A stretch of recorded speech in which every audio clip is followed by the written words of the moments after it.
Bienvenidos a Reportaje, el magazine de la redacción de i24 News, 18 de enero de 2015.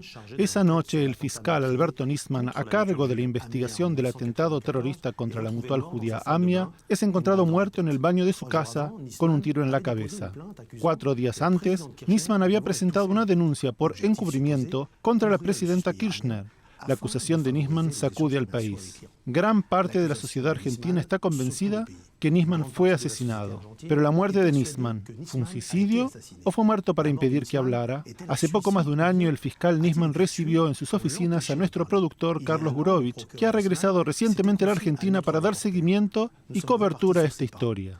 Justicia, justicia perseguirás, una investigación exclusiva para i24 News de Carlos Gurovich con la colaboración de Damián Pachter.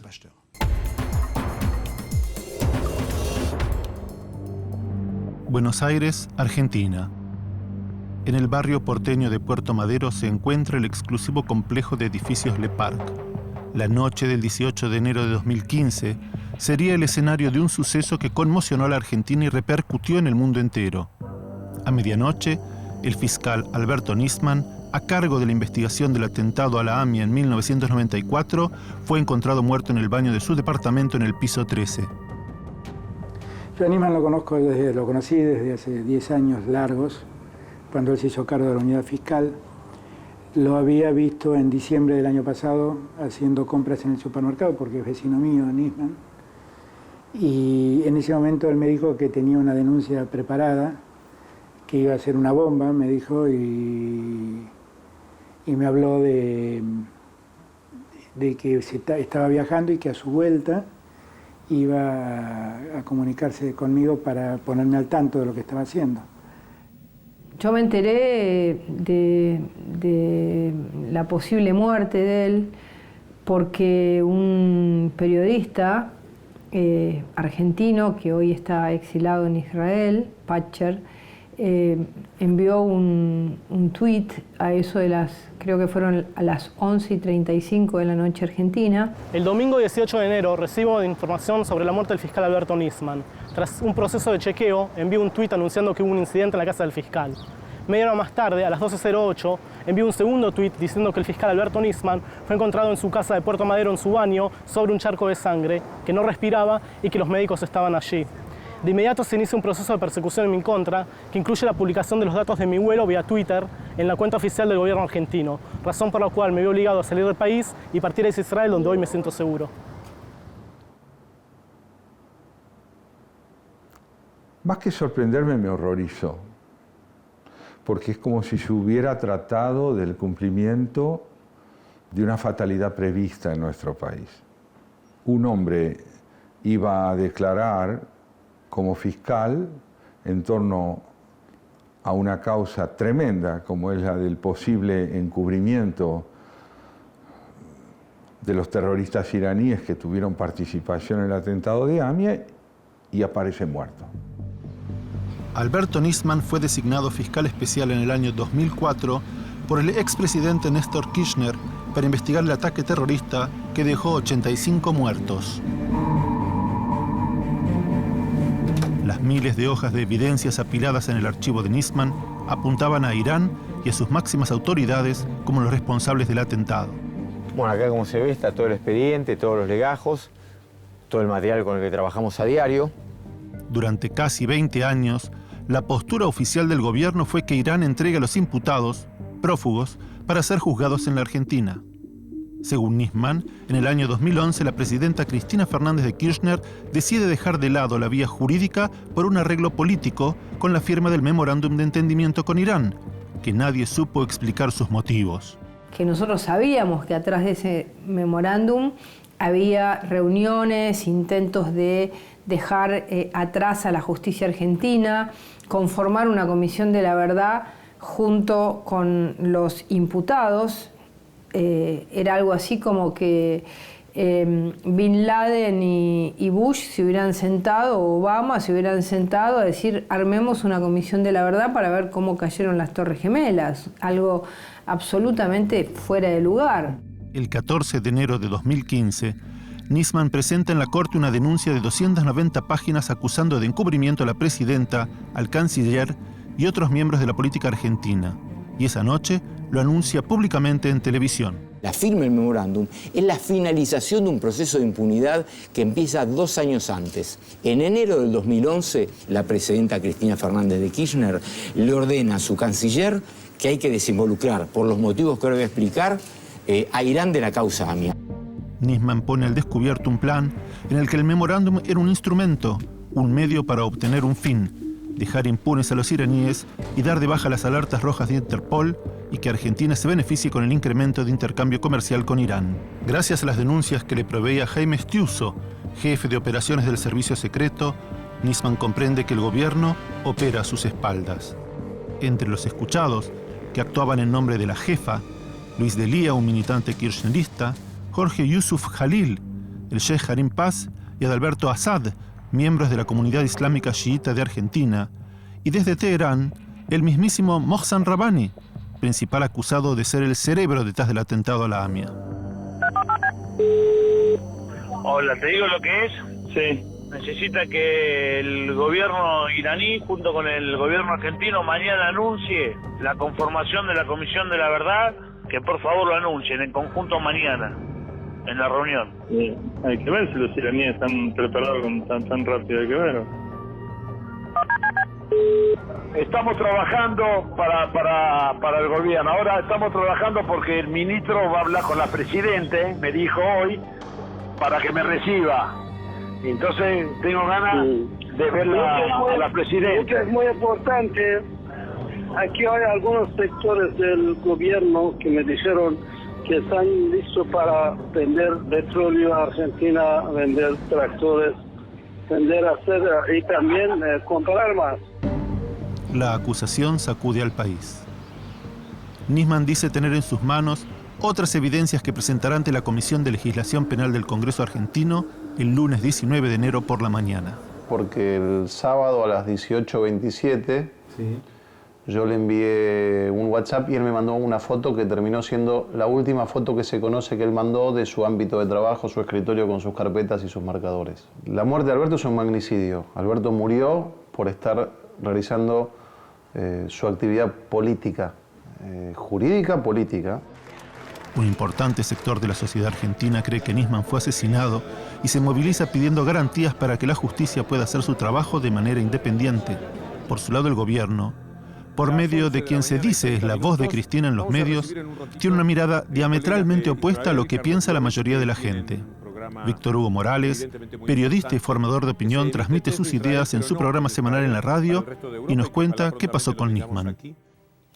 Nisman se suicidó, suicidio simple, doloroso, trágico, como toda decisión de esa naturaleza, por un hombre acabado en la suma de sus errores. Como elemento jurídico, la opinión que me merece el escrito de Nisman es la peor. Desde el punto de vista humano, detestable, porque la intencionalidad de la política pretendiendo hacer un daño que todavía parece irreparable para su propio país. Está impregnada de falsedades insostenibles, que por ejemplo el encubrimiento que se denunciaba allí iba a promover que se fueran levantando las alertas rojas que tienen el pedido de captura internacional de los acusados iraníes. Esto no era así. ¿Dar de baja las alertas rojas y garantizar la impunidad a los iraníes acusados? ¿Incrementar el comercio con Irán? ¿Qué beneficio obtenía la Argentina de su acercamiento con Teherán? Poco tiempo después de la muerte de Nisman, surgen nuevas voces que le dan un ángulo diferente a la denuncia del fiscal. Daniel Santoro, ganador del Premio Internacional de Periodismo María Murs Cabot por su lucha contra la corrupción y el abuso de poder, y del Premio Rey de España por la investigación periodística que implicó al expresidente Menem sobre la venta ilegal de armas a Croacia y Ecuador, publicó recientemente un artículo en el que involucra a Nilda Garré, la ex embajadora de Argentina en Venezuela, y a Máximo Kirchner, hijo de la presidenta, de tener cuentas secretas en el extranjero. La línea de investigación lo conduce a Teherán. Mis fuentes, estas dos fuentes de información bancarias que son independientes entre sí, me dicen que en el año 2011, después de la firma después de la reunión de Alepo, la cumbre, la reunión secreta entre el canciller Timmermans y el canciller iraní, se abrió una cuenta en el banco Tejarat de Irán, y esa cuenta tiene en total 47 millones de dólares, al menos en el año 2011, porque no sabemos dónde está la plata, y las fuentes dicen que esa cuenta la manejaría Nilda Garré.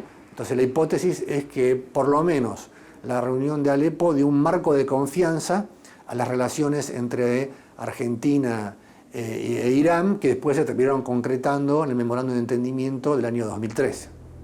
Hace años que se sospecha que Chávez, alineado con Ahmadinejad, favorecía transacciones de material nuclear que volaba de Buenos Aires, pasaba por Caracas y aterrizaba finalmente en Irán, tal como lo declaró el antiguo jefe del aeropuerto de Teherán, Mohammad Hidari. Venezuela buy uranium from other countries, and after that from the civil flight send it to Iran. Con Nisman muerto, el gobierno intensifica una campaña de desprestigio a quien fuera el fiscal argentino más importante de los últimos 10 años. Afiches pegados por manos anónimas lo presentan como un individuo mujeriego y sin moral, y la presidenta en persona descalifica la denuncia en su contra, hablando a todo el país por la cadena nacional. Hace 21 años del atentado, y hoy alguien pretendió con una denuncia sin fundamentos que nosotros queríamos desviar la investigación y ocultar a los iraníes. Con Nisman muerto, se abrieron frentes de batalla que mantienen en vilo a la sociedad.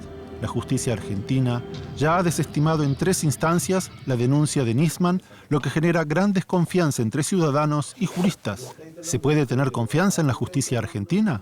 Hoy en día la justicia argentina está muy cuestionada, y yo creo que hay un montón de jueces honestos, de jueces que hacen muy bien su trabajo, y un montón de jueces que no, y un montón de situaciones y de intereses que influyen en cómo se está manejando la justicia argentina en este momento. Y que, ¿de otra cosa? Sí, si yo confío en la justicia argentina, a grandes rasgos no. Tendría que decir que no. Con tal nivel de desconfianza en las instituciones, el tiempo pasa y no hay respuestas. La familia de Nisman y el Estado se enfrentan sobre un tema central en esta historia. ¿Qué pasó la noche del 18 de enero en el departamento de Le Parc? ¿Nisman se suicidó o lo mataron para callarlo? El resultado de las pericias provoca una gran controversia que no termina. La ex esposa de Nisman, la jueza Sandra Arroyo Salgado, en conferencia de prensa, presenta el informe realizado para ella por un equipo de los más renombrados peritos de Argentina. El suicidio y el accidente quedan de plano descartados, con lo cual solo podemos concluir que Nisman fue víctima de un homicidio sin lugar a dudas. Hasta ahora, y a poco de cumplirse 2 meses del hallazgo sin vida de Alberto Nisman, la investigación de la causa llevada adelante no ha podido comprobar la única hipótesis sobre la base de la que vino encarando todo su trabajo en exclusiva la fiscal. Lógicamente que el suicidio que se pretende comprobar no podrá ser acreditado por la simple razón de que Alberto Nisman no se suicidó, sino que a Alberto Nisman lo mataron.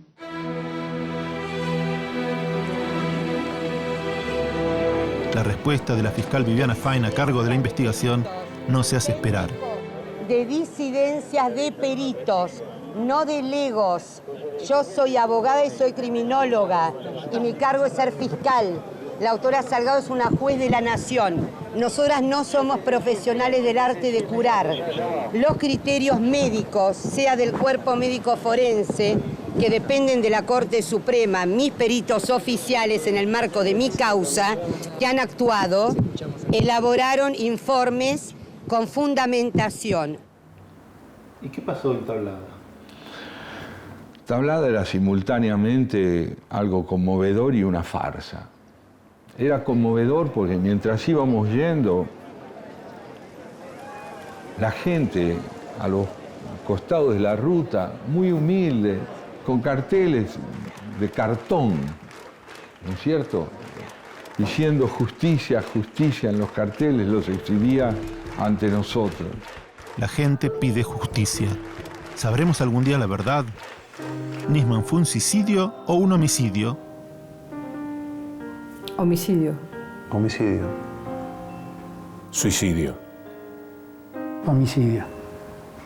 Si el Estado vuelve a usurpar el papel de la justicia es porque no quiere que haya justicia. Nisman quería que lo hubiese. ¿Conclusión? Conclusión, para mí, él es un asesinado más. En el cementerio israelita de Tablada hay una explanada para rendir homenaje a los mártires del pueblo judío. Los caídos en las guerras y ataques terroristas en Israel, los muertos de los atentados a la embajada en 1992 y los de la AMIA en 1994. Junto a ellos está la tumba de Alberto Nisman, que murió convencido de lo que hacía.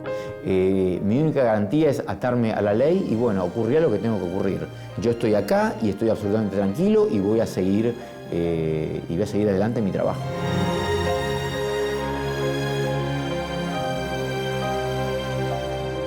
Con la muerte de Alberto Nisman, mueren 20 años de investigación.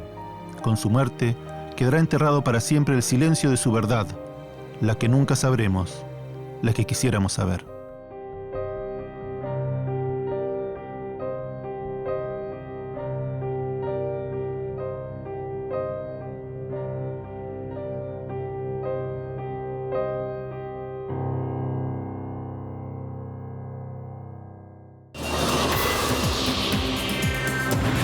Continuamos en un instante con una entrevista al realizador del film Carlos Gurevich y con la participación de Damián Pachter. Sigan con nosotros.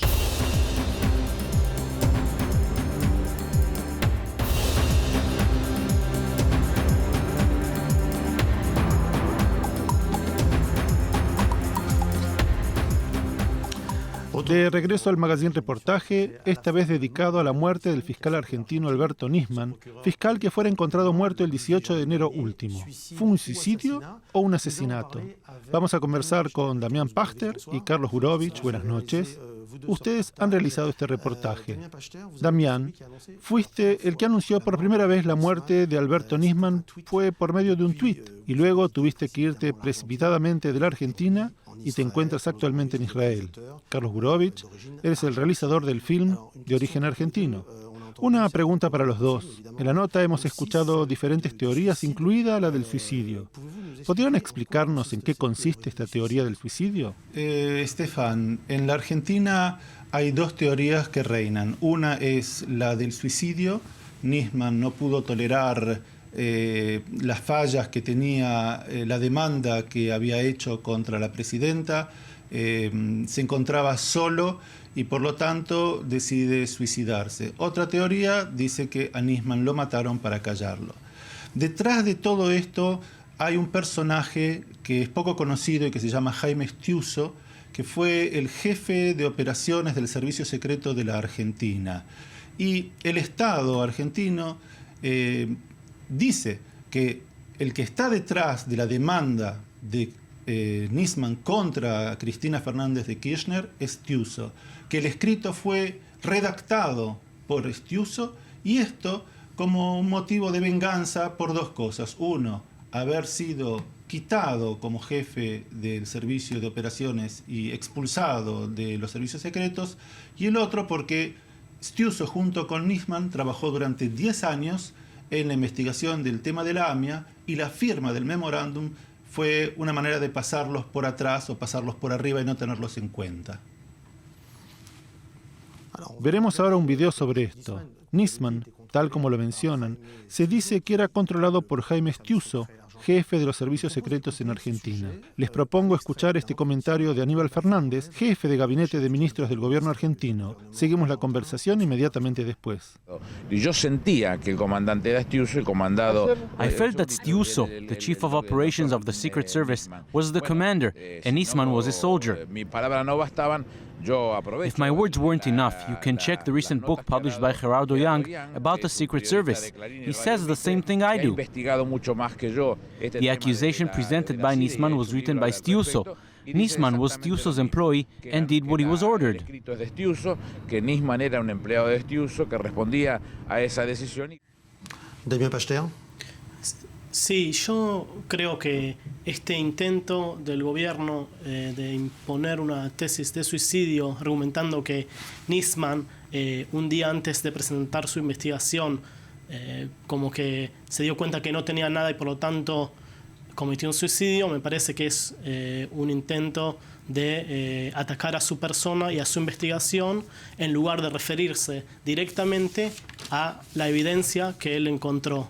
Es simplemente un intento de minorizar 10 años de investigación llevadas a cabo por él, que indicaron que tanto la presidenta Cristina Fernández de Kirchner como el gobierno de Irán estaban negociando para restablecer los vínculos comerciales entre ambos países. Carlos Goevich. Aníbal Fernández hace referencia a un libro y a un periodista argentino que escribió este libro que se llama Códigos Stiuso. Gerardo Young investigó 40 años de historia del servicio secreto y del trabajo de Stiuso. La especialidad de Stiuso eran las escuchas telefónicas, y son las escuchas telefónicas el elemento probatorio que tenía Nisman para mostrar que el gobierno, por intermedio de personajes de segunda y tercera relevancia dentro del mundo político de Argentina, respondían a las directivas de la jefa, como ellos lo llaman, de la presidenta, para acercarse a dos objetivos. Uno, como dijo Damián, reanudar las relaciones comerciales o intensificarlas con Irán. Y la otra, el objetivo que les interesaba a los iraníes, que era dar de baja las alertas rojas. Frente a esta teoría, el gobierno dice que no había nada de todo eso, que las alertas rojas no se pueden bajar a menos que un juez lo pida, pero habría que revisar qué dice el artículo 81 de Interpol, en el cual parecería ser que con una simple notificación de que las partes están de acuerdo, se podrían dar de baja. Y esto era lo que Nisman y Stiuso estaban investigando. Las diferencias entre las distintas teorías han mantenido en vilo a la opinión pública. Los medios han jugado un papel importante. La controversia era y sigue siendo intensa, violenta. Escuchemos lo que tiene para decir Víctor Hugo Morales, periodista y presentador en la radio y formador de opinión considerado muy cercano al poder. La influencia mediática de diarios como Clarín y La Nación, lo que yo llamo sectores corporativos, y todos los canales de televisión que integran lo que es el grupo Clarín, instalaron dos o tres ideas que son una sola en su conjunto. Se trataba de un asesinato cometido porque el gobierno estaba molesto, dolorido o vengativo por la decisión de Nisman de presentar una denuncia contra la Presidenta de la República y el canciller, entre otras personas menos relevantes que las dos que estoy mencionando. Esto fue lo que de movida procuró establecerse. Esos medios tienen una gran penetración, han actuado sobre la opinión pública de una manera soez, como es habitual, por otra parte, en todos los temas. Son fundadores de la instalación de nuevos tipos de mentira, las tradicionales, que podían concebirse como errores, y las intencionales, de quienes tienen un interés detrás de las mentiras. Eso fortaleció en la penetración que tienen la idea de un asesinato, y todavía estoy seguro que si sale usted a la calle va a encontrar una buena proporción de gente. La Universidad de Belgrano, que es una universidad más bien perteneciente a ese grupo ideológico, dice en un reciente informe de hace pocos días que solamente el 12% de las personas piensan que Nisman se suicidó, lo cual, siendo una idea absurda, insostenible en el plano de lo racional, marca de una manera definitiva el poder diabólico que esos medios tienen para formar opinión, para construir lo que llamamos el sentido común. Eres periodista. Hay una gran batalla entre distintos grupos de medios argentinos y el gobierno de Kirchner. Sí, lo que hizo en realidad el gobierno es dividir la prensa en dos. En buenos, que son aquellos canales de medios o diarios que están comprados o manejados directa e indirectamente por el gobierno, y aquellos que son privados como Clarín y La Nación. Eso es en grande la situación actual de los medios en Argentina. El gobierno argentino constantemente ataca a los medios privados, argumentando de que son opositores, que buscan desestabilizar y que toda la culpa de los males en la sociedad argentina, incluso de la creencia de que Nisman fue asesinado, responde a un interés mediático, es decir, que los medios privados están atrás de todo. Frente a eso están los medios públicos, o aquellos que pertenecen al Estado, que simplemente muestran como que en Argentina está todo rosa y que los hechos favorables que pasan, que genera el gobierno, son repetidos en forma constante para tratar de imponer, de hecho, la posición del gobierno. Carlos Goevich.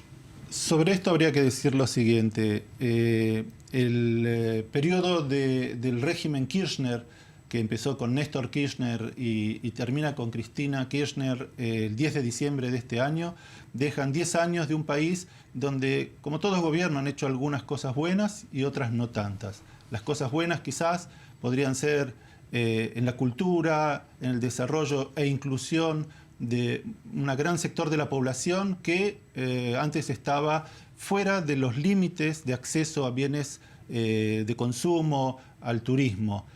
Las cosas no tan buenas son un gobierno intolerante que no acepta el disenso y que plantea rápidamente: si no estás a mi favor, absolutamente estás en mi contra.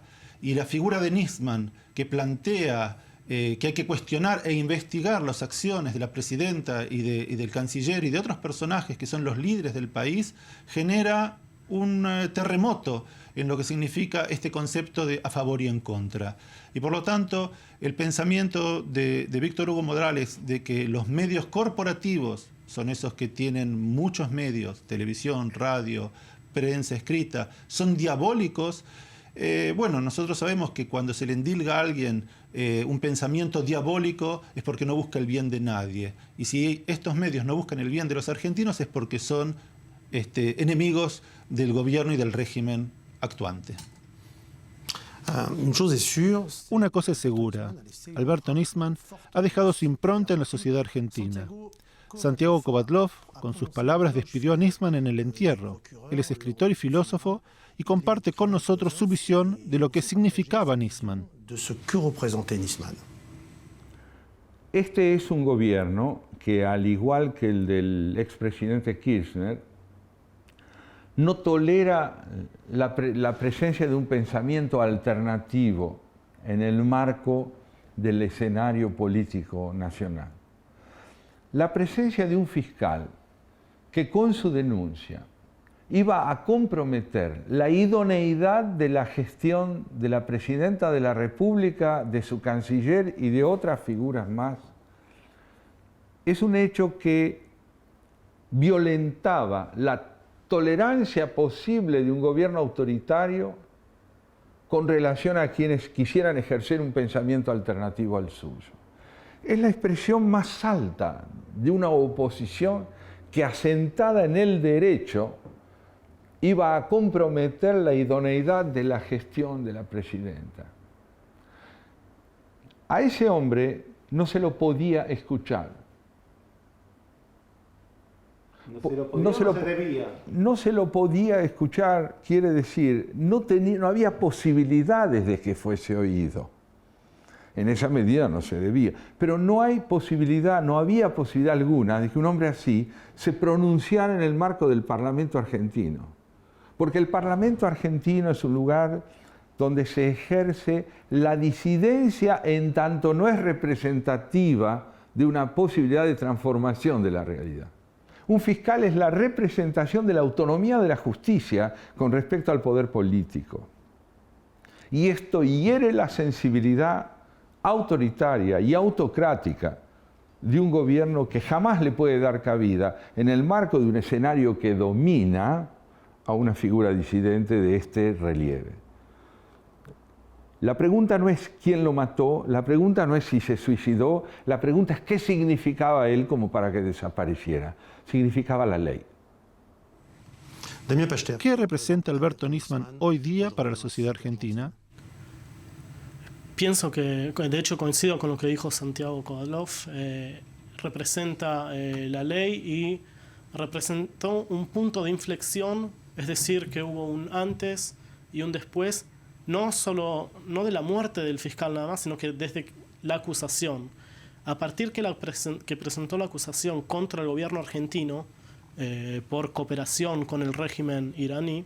De alguna manera, Nisman representó en su momento en la Argentina el punto en el cual la sociedad se pregunta, ¿puede ser que vivamos fuera de la ley?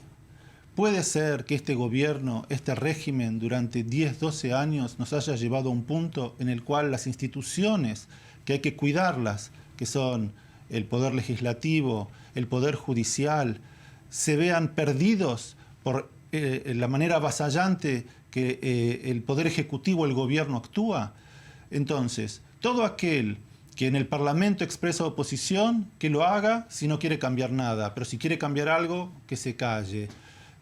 Nisman representaba el sentido de la ley que de alguna manera pone al descubierto todos los manejos espurios, no claros, los manejos por debajo de la mesa que hace un gobierno acusado de corrupción en cientos de casos. Y en la Argentina los jueces tienden a ser favorables al gobierno, pero en octubre hay elecciones y al cambiar el gobierno probablemente los que ahora están en el poder se encuentren que los jueces ya no atienden sus llamados telefónicos. Todo este ambiente genera mucho desconcierto en la sociedad. Nisman era como una vara de 1 metro con el cual podemos medir la sociedad argentina. Y él decía, señores, investiguen qué pasa. ¿Es que la investigación del caso AMIA continuará luego de su muerte o ha quedado enterrada? La demanda de Nisman ha quedado enterrada con él, ha pasado 3 instancias en la justicia argentina que han sido rechazadas porque de acuerdo a lo que dicen no fue cometido delito. Bueno, no fue cometido delito, pero tampoco se ha investigado nada de lo que Nisman plantea para saber si hubo delito o no. De entrada, como el memorándum los iraníes no lo firmaron, como no se llegó a ningún acuerdo, no hay delito. Hay un solo punto y para terminar. Cualquier ciudadano argentino que tenga en sus manos una prueba puede volver a presentarla y el caso puede volver a ser abierto. Y veremos entonces qué pasa. Daniel Bachter. Sí, coincido plenamente con Carlos. Creo que ahora, si bien el presente es un poco pesimista en cuanto a la causa, tanto la causa del fiscal contra el gobierno argentino como la propia investigación de la muerte de Nisman, creo que ahora va a depender de los periodistas y de cualquier otra persona que encuentre evidencia para presentar en un futuro próximo. Y bueno, eso. Una última palabra, Damián Pachter. ¿Piensas volver a la Argentina? No con este gobierno. Lo rechazo totalmente. Con este gobierno yo no tengo qué hacer allá y tampoco no sé en qué momento exacto voy a volver. Pero me voy a asegurar antes que mis fuentes me indiquen que para mí es seguro volver a ese país después de la persecución que yo sufrí en carne propia. Mientras tanto, te quedas aquí en Israel. Sí. Gracias, Damián Pachter. Gracias, Carlos Gurevich. Gracias por haber realizado este reportaje y de haber estado con nosotros en esta emisión. Los encuentro la semana próxima en una nueva emisión de reportaje, el magazine de la redacción de i24 News.